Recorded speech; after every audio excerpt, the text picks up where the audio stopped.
阿龙也太有才了吧，自己亲手为小花做躺椅，小花终于卸货了。看阿龙怎么体贴照顾我们这位准妈妈吧。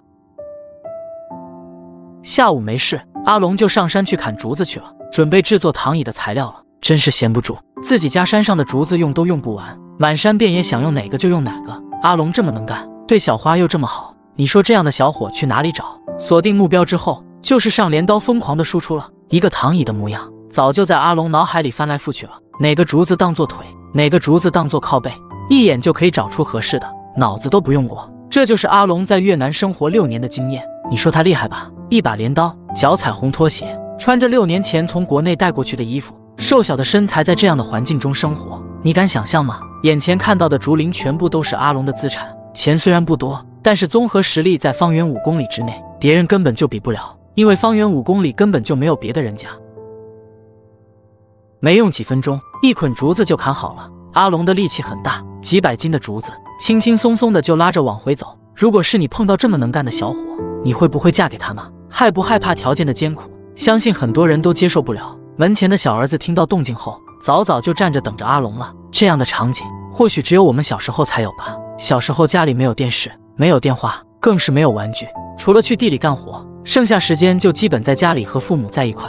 有时候看到阿龙一家，真的就仿佛回到了过去。或许你没有阿龙这样的经历，或许你会质疑阿龙，但是只要你关注阿龙时间长了之后，你自然就懂了。你看小花都快生了，仍然拿着工具出来和阿龙一起忙碌。怀孕对于小花来说，好像就是家常便饭一样。小花说怀孕之后总不能一直闲着，不然会闲出病来的。小花的动作也很是娴熟，对于出生在越南本地的小花来说，这些活都是家常便饭了，闭着眼睛都可以完成。穷人家的孩子什么都会。竹子皮削下来之后，会变得更加干净结实耐用。大家关注阿龙生活都知道，阿龙是从来都闲不住的，也从来没有说闲下来的时候。看会小说，玩会游戏，刷会视频，因为根本就没有条件不给自己找点事情干。时间过得是非常漫长的，不然阿龙这6年是怎么熬过来的？阿龙忙碌着，也快到饭点了。小花已经把柴火点燃预热，准备做饭吃了。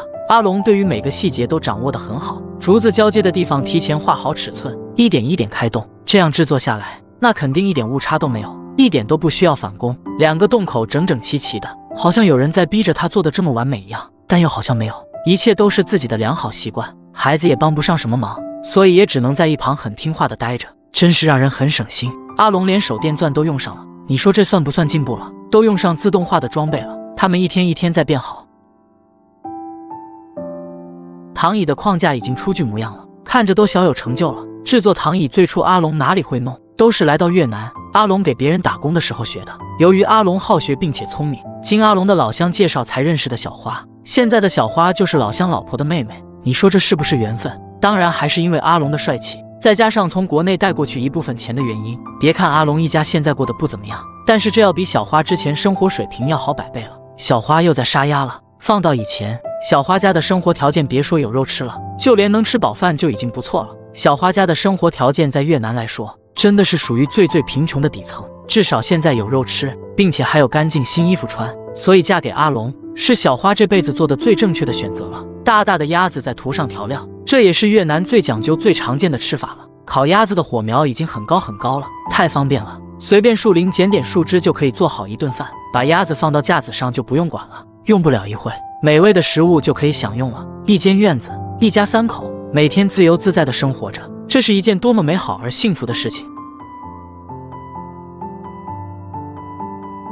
半小时过后，烤鸭的颜色已经变得焦黄了，二话不说拿回屋里直接吃吧，吃完再接着制作躺椅。大大的烤鸭足够一家3口吃了。大家可以猜猜，这新鲜的烤鸭是哪里来的？是自己养的鸭子，还是去集市买的？鸭腿肯定不用说，阿龙从来都是留给小花和孩子吃，要不是最近小花马上就生2胎，那么肯定吃好的不会这么频繁的。毕竟把牛卖了之后，钱根本也就花不完。看着小花大口大口的吃肉，真是太幸福了。简陋的房子中还可以有如此的美味，孩子也是吃得满嘴放光。喜欢吃就多吃一点吧，纯天然，没有添加剂，没有科技与狠活，即使吃多了也无所谓了，毕竟吃饱了才有力气干活。你看话音刚落，吃完之后马上就又到院里开始忙碌了，就跟平时一样，只要每天给自己定的目标之后，即使有任何事情都要当天完成自己定下的目标。眼前看到的竹片，不用说，大家应该也都猜出来是用到哪里了。竹片的数量经过加工够数量之后，就可以顺着绳子穿起来了。到现在看着有没有一点躺椅的样子了？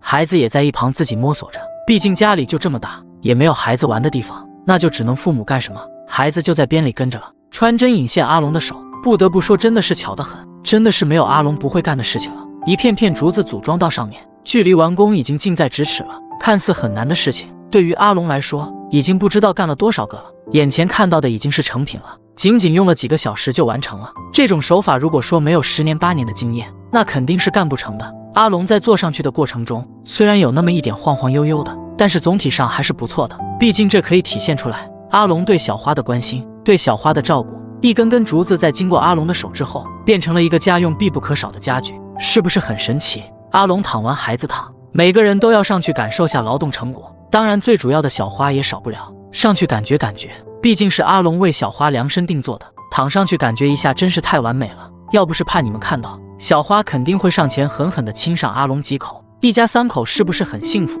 不应该说一家4口了，感觉真的是特别温馨，仿佛自己就住在山上一样，已经从阿龙的生活中走不出来了。一天看不到阿龙一家，甚是想念。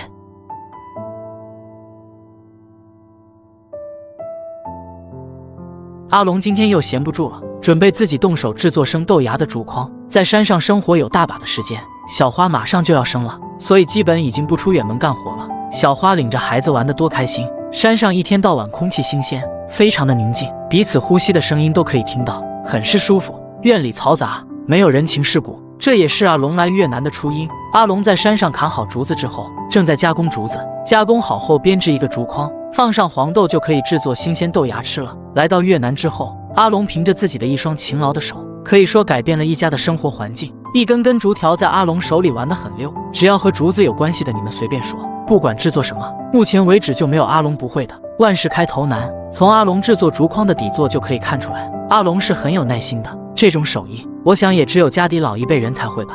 放到现在，有几个年轻人会做？有几个年轻人愿意静下心来去完成一件看似很简单的事情？小花的肚子这几天已经有反应了，所以小花能躺到床上，就已经尽量不下床了。你看，在床上也可以陪孩子玩得很开心。阿龙总是很低调，一直都是在埋头苦干，好像是在上班，每天都有老板监督一样。竹筐已经完成1半多了，用不了一会就可以制作完成了。等完成后，大家可以对比下，你们绝对没有见过的越南是如何制作豆芽的。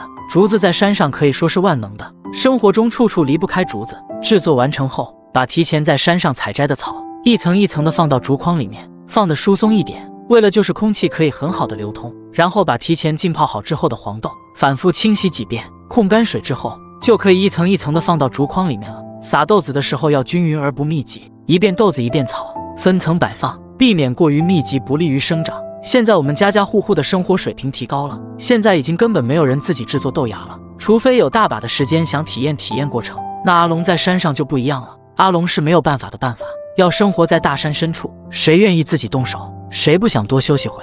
满满的一桶豆芽进去，等到可以吃的时候，相信小花肚子里面的孩子也已经出生了。为了吃上豆芽，阿龙可以说忙碌1上午的时间，全部放进去之后，再检查一下有没有遗漏的，放到屋里角落，多记得喷水湿润，以后就可以有吃不完的豆芽了。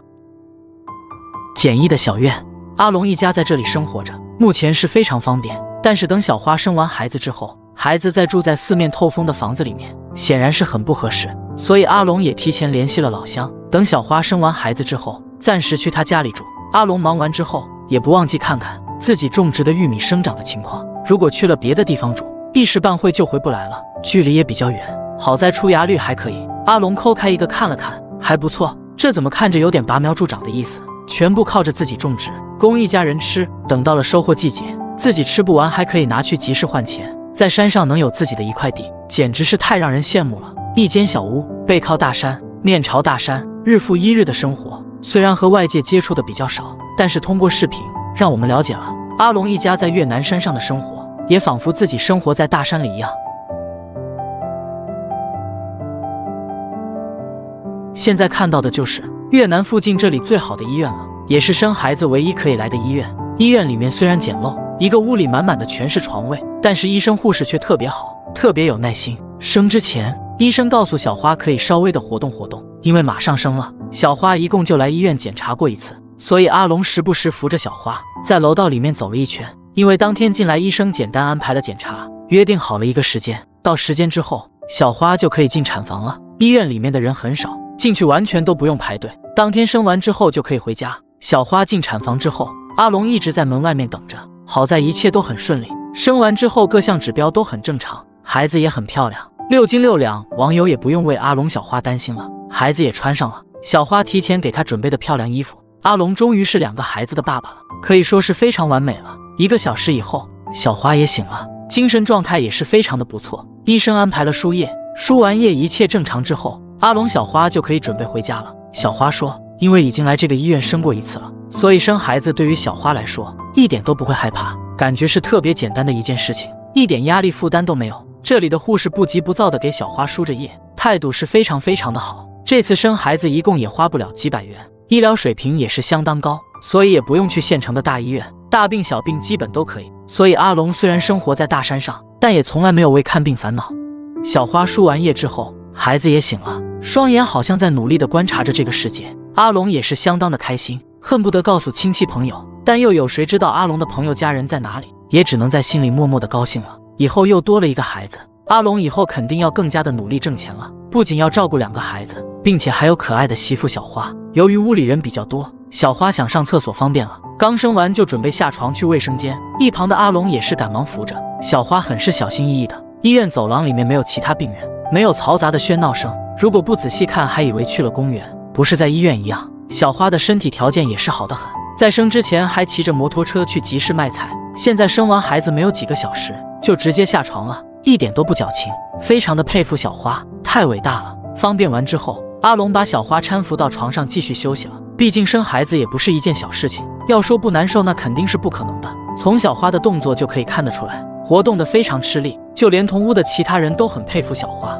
平时怕花钱也不来医院检查，太节俭了。到了饭点了，阿龙决定去外面打包一点好吃的回来。医院附近的摊位看起来也是很干净，要不是住院没有地方吃东西，阿龙可舍不得来饭店吃饭。老板正在给阿龙炒菜，阿龙要了米饭和炒菜。阿龙大儿子由小花的父亲领着，小花妈妈也跟着来医院了，一共打包3份，足够吃了，再配上汤，可以说相当丰富了。阿龙给过老板钱之后，就可以拎着回去赶紧给小花吃了。小花生孩子之前都没有怎么吃东西，肯定也都要饿坏了。小花看到阿龙回来之后，心情也是非常的好，生完孩子之后可算是身心放松了，以后有大把时间干活挣钱了。你们有没有发现阿龙今天穿的特别帅气？那么问题来了，小花今天生的是男孩还是女孩呢？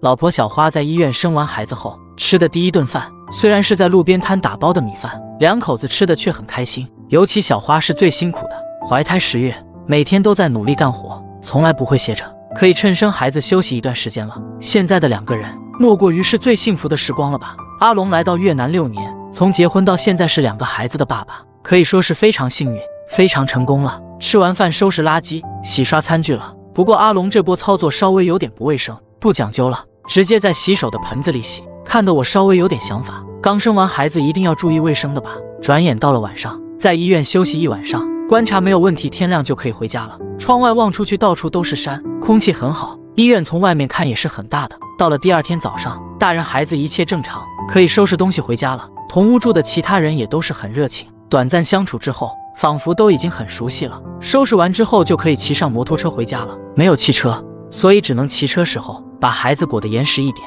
防止路上吹倒孩子。在当地能有摩托车那已经是相当了不起了，还要什么汽车？小花有摩托车就已经很知足了。镇子里面道路就是宽阔好走，和山上比起来简直就是天上地下的对比。转眼间马上就到家了，现在看到的家就是阿龙老乡住在这里，那可比阿龙山上竹房子好多了。知道他们快回来，小花的爸爸早早就把火点上，准备做好吃的了。现在看小花好像生孩子跟他没有关系一样，生完2天就跟一个正常人一样了。阿龙在忙着收拾从医院带回来的东西，暂时在这个院里住着，以后可舒服多了，也有邻居。小花说要是可以花钱把这个房子买了就好了。小儿子2天没有见小花，你看可把孩子馋坏了，抱着小花不肯离开，好像1个月没有见一样。这时候的他都还不知道自己已经当哥哥了。小花的爸爸在家里很勤快，把小院里的杂草早就打扫得干干净净了。阿龙到家之后也不闲着，直接就是开始干活洗衣服。在阿龙眼里永远都有干不完的活，总是忙个不停。阿龙很是会来事，所以小花的父母很是喜欢阿龙，从来没有感觉阿龙有哪里一点不好的地方。看到阿龙撅着屁股不说话就是干，那叫一个勤快。来到这里住，不仅有电，还有洗衣机，那是相当的方便了，是不是很神奇？小花都没有想到会住上有洗衣机的房子，并且有电照明也很是方便，这样对2个孩子可是一件很好的事情。洗完衣服放到洗衣机里面直接甩，再去晾晒，干的就相当快了。阿龙来到越南这么长时间，日子可以说一天比一天好了。阿龙已经计划好了，以后还会多养殖家禽，多开荒种地。阿龙相信，只有通过自己的双手努力，才有可能改变自己的生活，改变自己2个孩子的未来。看着阿龙一天天变好，真的打心里为阿龙高兴。勤劳努力的人走到哪里运气都不会差，记得关注阿龙哦。小花生完孩子，第2天就开始大补了。回到家，阿龙直接给小花杀鸡炖汤喝，小花高兴的不要不要的，这就是所谓的幸福吧。你看小花大口大口的吃着，这要是放到几年前，没认识阿龙，可没有这么好的生活水平。虽然吃着鸡，但是生完孩子以后，也没有买多余的水果和零食，很是节俭。来到这个家之后，最高兴的莫过于是阿龙的孩子了，有邻居家的孩子玩，还可以分享其他小朋友的玩具。整天生活在大山深处的竹房子，也没有同龄小朋友玩，缺少了童年的乐趣。现在可好多了，但是也是暂时的。一旁的阿龙也开始忙碌，准备食材炖鸡了。生活在山上很是方便，邻居家种植的调料，邻居说想吃了，尽管自己去挖就可以了，不用客气。邻居们对中国小伙也很是照顾，毕竟在邻居眼里的阿龙也是一个很懂事的外国人，不一会就挖了好多。大家有知道这是什么吗？我想大概90%的人都不知道。调料准备好后，阿龙已经开始杀鸡拔鸡毛了。阿龙也太能干了，虽然只有1只鸡，也不能叫外卖，但是可以从细节看出来阿龙对小花的关心，这种是发自内心的，真的是你爱我，我爱你。阿龙小花生活甜蜜蜜。然后邻居还给了阿龙一些野菜作为炖鸡的调料，吃上鸡喝着汤，食材调料1分钱都不用花。这种野菜调料在越南山上也是很难得的一种特殊调料，如果不特意去采摘，根本就发现不了的。你看阿龙还是跟之前一样，很是老实，也不会有多余的话，就是埋头苦干。再把刚刚挖的邻居家的姜拍碎，虽然不花钱，但是阿龙这也有点太奢侈了，一次放了一大堆，这味道做好之后那肯定相当浓了。调制好的香料直接放到鸡肚子里面，这样更容易让肉很好的吸收。有黑锃亮的锅，还是阿龙小花结婚的时候买的，一直用到现在了。鸡加上调料，满满的一大锅，真的是看着都有食欲。从开始准备食材到炖好，没有2个小时的时间，根本就完成不了。得亏阿龙是一个非常有耐心的小伙子，邻居们也都说小花有福气，一般人打着灯笼都找不到这样的好小伙。阿龙一个人在忙碌着，你还别说，有了燃气灶，那做起饭来吃就相当节省时间了。半小时过后，隔着屏幕都已经闻到了香味。捞出后，阿龙直接上手开始拆分，这样小花吃的时候就方便多了。邻居家自己养的鸡，颜色都是纯天然，